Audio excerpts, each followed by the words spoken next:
Bonjour à tous, aujourd'hui on se retrouve pour une nouvelle vidéo intitulée donc les 10 choses que j'aurais aimé savoir avant d'entrer à l'université. Donc sur Instagram j'ai posé une question ouverte en demandant quels sont les conseils que vous aurez aimé avoir avant d'entrer à l'université, et beaucoup d'entre vous ont répondu à cette question et j'ai trouvé ça intéressant de pouvoir en parler dans une vidéo avec quelques invités. Donc là j'invite ma première sœur Raïssa à entrer. Bonjour, est-ce que tu... Pause.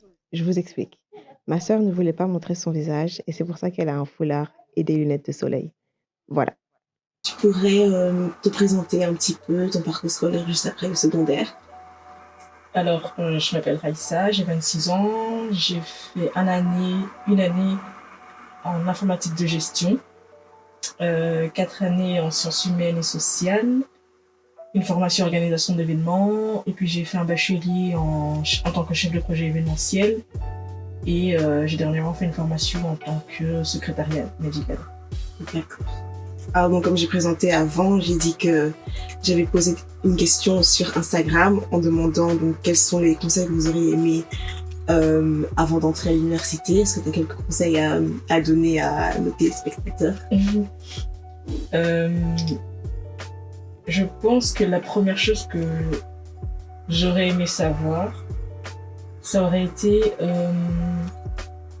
la différence en fait dans le type de formation qu'il y a en fait en secondaire et à l'université, parce que la formation, les professeurs donnent cours d'une autre manière, le débit des données, le débit de la prise de notes est totalement différent en secondaire, et juste être préparé à ça déjà ça aurait pu être peut-être quelques mois de préparation en secondaire ou enfin juste être au courant que ça allait être beaucoup plus intensif. Parce que quand on arrive les premiers jours, les premières semaines, même les premiers mois, jusqu'au mois en décembre, à l'université ou à notre école, on se rend compte que déjà on a plus 50 minutes de cours, mais 2 heures. Et même en 15-20 minutes, tu peux écrire toute une page par rapport aux notes, par rapport à ce que le professeur a dit. Et comme moi je suis quelqu'un qui a besoin d'écrire, et ben ça m'a, j'étais un peu pris sur le fait. Ce qui fait que juste savoir déjà que le débit est beaucoup plus important pour au moins essayer de s'y préparer psychologiquement. Parce que du coup, quand on arrive en décembre et qu'il faut commencer à étudier, du moins en tout cas pour ça en Belgique, on se retrouve avec énormément de notes qu'il faut mettre au propre, mais aussi faire des synthèses pour pouvoir étudier tout cela. Et du coup, ça fait énormément de notes à étudier pour plusieurs cours différents. Donc juste être préparé par rapport à ça, et se dire voilà, je sais qu'à partir de maintenant, il va falloir que je fasse bien attention à prendre correctement, peut-être enregistrer mes cours, pas forcément retranscrire ces cours, mais peut-être que enregistrer certains en audio pourrait nous aider aussi à être plus serein par rapport à notre prise de notes. Donc ça c'est sûr que de pas oublier en fait certaines choses que le professeur aurait pu dire, Oui. Quand t'as pas le temps en fait de tout écrire en fait. Oui, voilà, parce que après, au premier abord, tu peux penser que ce que tu prends en note, ce dont tu prends en note, c'est important, mais peut-être qu'avec du recul, tu te rends compte que c'était pas spécialement ça qui était important, mais d'autres choses. Donc, les slides que présentent les professeurs, parfois, ils sont pas complets, ainsi que leur syllabus, parfois, ou bien il y a des choses qui disent en plus, qui peuvent t'aider à comprendre certaines choses. Donc, savoir jongler avec tout ça, en fait, c'est assez compliqué. Et peut-être avoir une préparation, juste être au courant que voilà, ça va être plus compliqué. Et voilà. Moi, je me souviens quand quand je me suis un peu préparée à aller à l'UNIF, je savais que j'avais entendu en fait les échos des gens qui étaient à l'UNIF qui disaient fallait quand même assez beaucoup étudier, c'était très intensif. Et moi, je me souviens quand je devais choisir mes études, je suis là non, moi je veux pas être aussi intensif. Du coup, moi, j'ai fui là-bas à Londres, mais quand même, ça reste en fait. Le truc, c'est qu'à Londres, c'était différent. Parce qu'en fait, on était beaucoup plus indépendants. Et donc, quand tu es plus indépendant, il faut que tu fasses les choses par toi-même. Et ça, c'est aussi quelque chose que, j'étais pas préparée en soi à faire ça.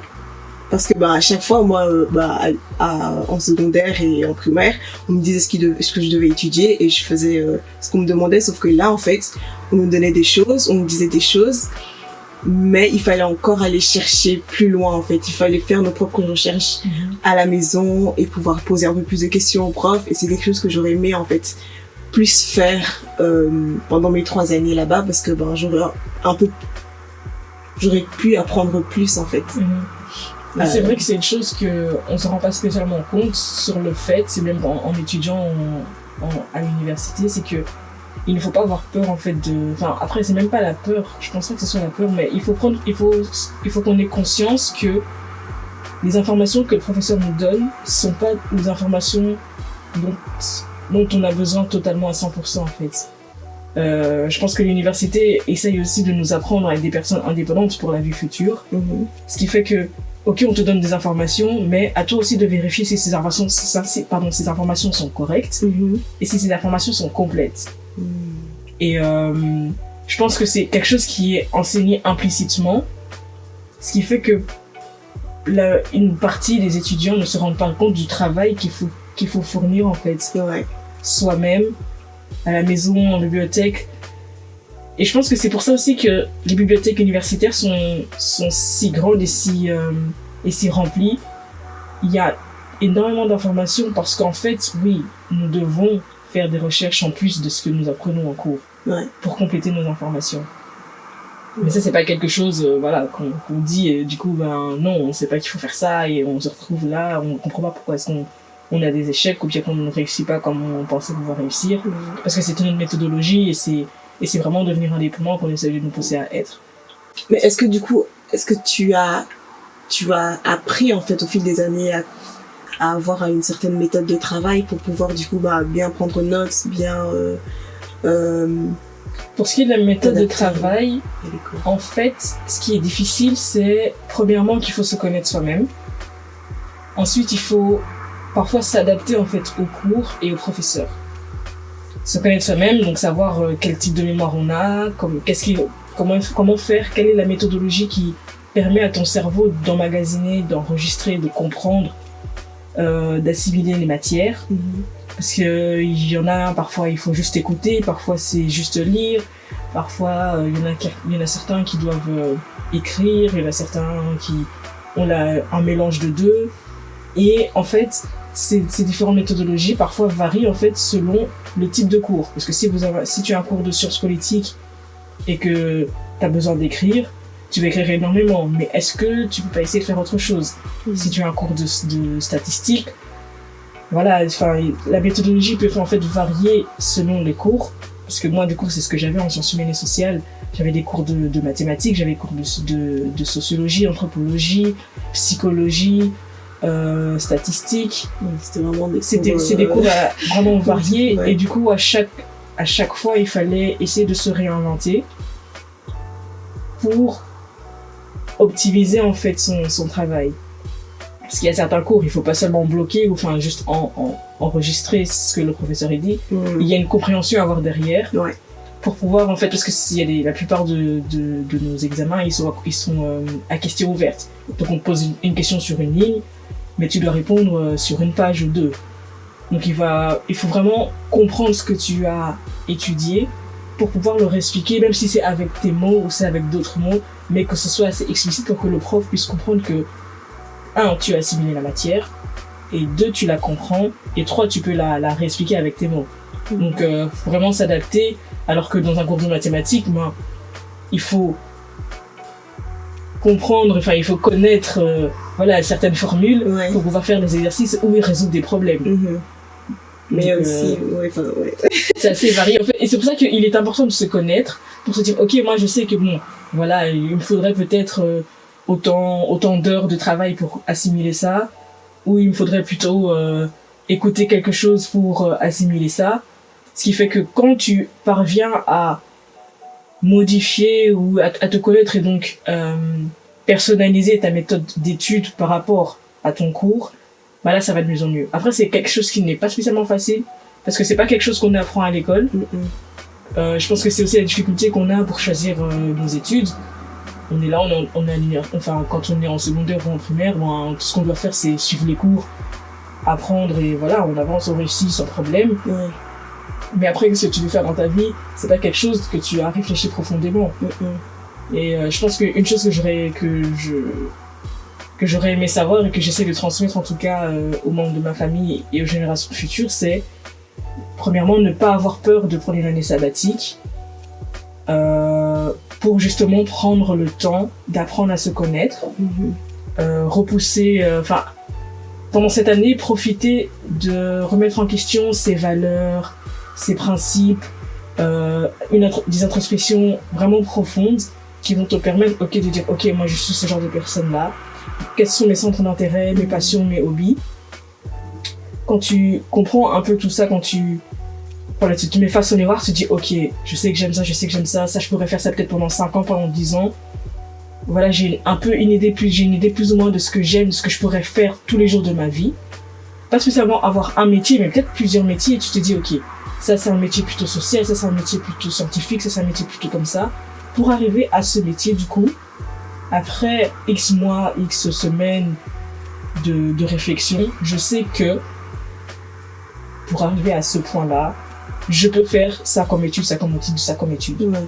Et de là, du coup, commencer à envisager ce que tu veux faire comme étude. Parallèlement à ça aussi, il faut, pendant cette année sabbatique, si tu peux la faire, parce que je sais que tout le monde ne peut pas la faire, il faut aussi essayer d'envisager d'autres horizons. Quand je dis d'autres horizons, c'est peut-être étudier à l'étranger ou étudier dans une langue différente.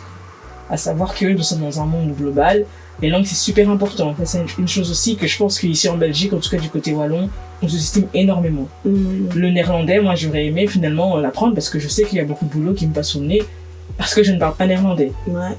La Wallonie, le taux de chômage est beaucoup plus élevé ici, en Wallonie qu'en Flandre. Et pourtant, en Flandre, il y a énormément de boulot, mais le fait de ne pas parler néerlandais est un souci. Donc, essayer aussi de se forcer de parler plusieurs langues, même si ce n'est pas notre fort, parce que ça peut nous ouvrir des portes. On peut faire, je sais pas, des Erasmus, je sais plus comment ça s'appelle, mais je sais qu'il y a des organismes qui te permettent d'apprendre une langue dans un pays. Ou même comme EF ou... Oui, le web, je pense que... Oui, voilà. Qui vont permettre d'apprendre l'anglais, le néerlandais, je sais pas, l'arabe, le chinois, le mandarin, pardon.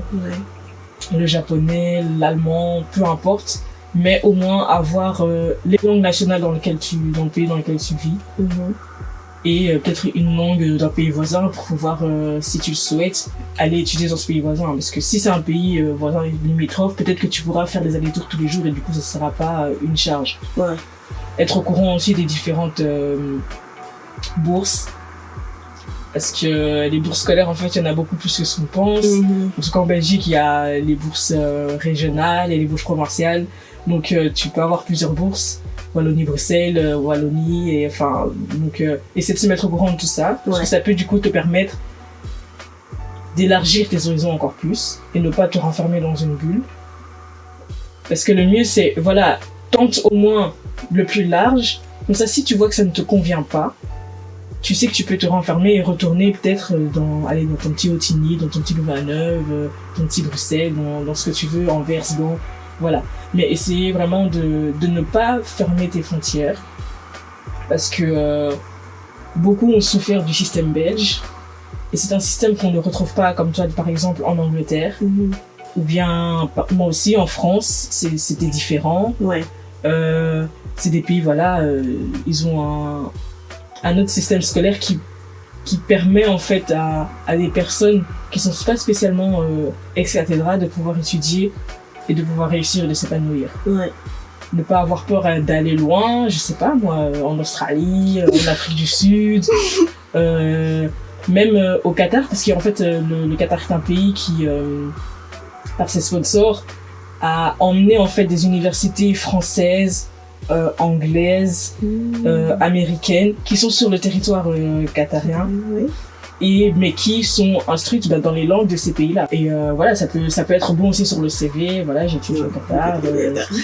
Ça veut dire que tu n'as pas peur de challenge. C'est des choses qui sont importantes. Mais surtout en tout cas, essayer de prendre le temps en tout cas de se connaître et de se remettre en question pour pouvoir avoir une idée de ce qu'on veut faire plus tard. Et quand tu as une idée du boulot que tu aimerais faire, des tâches en tout cas que tu aimerais accomplir, de là, regarder les formations. Et ne pas se limiter aux formations les plus connues, parce qu'il y a énormément de métiers, il y a des métiers qui naissent tous les jours. Et parfois, c'est dans ces nouveaux métiers-là que tu te retrouves, et pas dans les anciens métiers comme les plus populaires, la médecine, le droit, les économies. Non, il y a beaucoup de choses. Il y a les e-business, il y a les logiciels, il y a le cinéma aussi, il y a la production, réalisation. Enfin, il y a énormément de choses. Et tous ces métiers, ce sont des métiers tout aussi importants que ceux qu'on pense beaucoup plus importants. Et ne pas avoir peur de peut-être décevoir nos parents. Non, je pense que nos parents, dans le fond, ce qu'ils veulent, c'est notre bonheur. Et tant qu'ils ne nous voient pas épanouis, ils ne seront pas complètement eux-mêmes. Donc ne pas avoir peur de pousser les portes, hein, et faire ce qui nous plaît le plus, parce que tant qu'on n'est pas épanoui, ça va se voir ça va se refléter en fait dans ce qu'on fera, dans ce qu'on dira, dans tout. Ouais. Et aussi le fait que, enfin, il y a des fois, par exemple, tu peux être intéressé par le droit, par exemple, mais aussi par quelque chose totalement opposé par le droit, que ce soit, je sais pas, la poterie, par exemple. Et moi, au tout début, je me disais, en fait, non, faut juste que je me concentre sur une seule chose. Mais je me suis rendu compte qu'en fait, non, parce qu'en fait, tu peux avoir deux passions. Tu peux avoir ces deux choses-là, et en fait, tant que tu ne les fais pas les deux là, et tu vas quand même ressentir une frustration. Une frustration, et c'est... Se limiter, en fait, est une mauvaise chose. Et c'est là où, en fait, beaucoup, enfin, en tout cas, moi, c'est ce que j'ai eu ici au système belge, là où ça ne m'a pas convenu, c'est que tu étudies ça, un point, c'est tout. Si tu veux faire ça, si tu es un matheux, tu es juste un matheux, alors que tu peux être un matheux et un artiste. Et en fait, non, il n'y a aucune étude qui te permet de faire ça. Alors que dans d'autres pays, comme par exemple les États-Unis, tu peux être dans une formation scientifique et avoir aussi des cours de formation artistique. On ne te ferme aucune porte, parce que justement, pourquoi te fermer une porte alors que tu es capable de faire beaucoup plus de choses. Et le fait de te fermer les portes ou de te renfermer dans un seul truc que tu aimes, ça va créer, comme tu as dit, cette frustration. Et tu vas avancer avec ça, et en fait, finalement, tu vas plus vraiment avancer parce que tu seras étouffé et tu vas dire, mince, en fait, tu vas peut-être, même à la fin, limite, te dire, en fait, ça me plaît plus. Parce qu'en fait, c'était pas juste le droit qui te plaisait ou bien juste la poterie, mais c'est la fusion des deux, en fait. C'est tant, en fait, allez, on va dire, le mental que l'artistique, la fusion des deux qui fait ce que tu es et fait qui tu es. Et le fait de vouloir éteindre une partie de toi, ça te frustre et ça fait que voilà, tu n'es pas pleinement épanoui. Est-ce que tu as un dernier conseil à donner aux téléspectateurs ici? Je pense que je dirais, n'ayez pas peur de demander à vos parents de faire des choses qu'ils n'ont jamais entendues, ou bien de faire des choses qu'ils n'ont pas imaginé que vous fassiez. Parce que, comme je l'ai dit, avant tout, ils veulent votre épanouissement. Et en leur montrant que vous êtes motivé à faire ce que vous voulez faire, en fait, ils peuvent soulever des montagnes pour que vous puissiez, en fait, atteindre vos objectifs. Parce que souvent, on se dit, ça va coûter, ces études-là coûtent cher, ou bien il faut que j'aille dans un autre pays, ça veut dire trouver un logement, ça veut dire ça. Oui, d'accord, ce sera peut-être difficile au début, mais si c'est vraiment ce que vous voulez, vous pouvez y arriver, et vos parents feront tout, en fait, pour que vous y arrivez. Parce qu'au final, vous êtes peut-être appelé à faire ça, en fait, et bloquer cet appel serait vraiment dommage. Donc, poursuivez vos rêves, ne baissez pas les bras, et surtout montrez votre motivation, parce que c'est quand on voit que quelqu'un est extrêmement motivé, en fait, qu'on lui donne tout le pouvoir dont on a, en fait, qu'on lui donne tout pour qu'il arrive, en fait, à ses fins. Voilà. Merci beaucoup, Raissa. On va se retrouver pour une partie 2. J'espère que vous avez aimé cette vidéo. Et n'hésitez pas à liker, commenter, tout ça. Vous connaissez déjà la suite. Au revoir. Au revoir.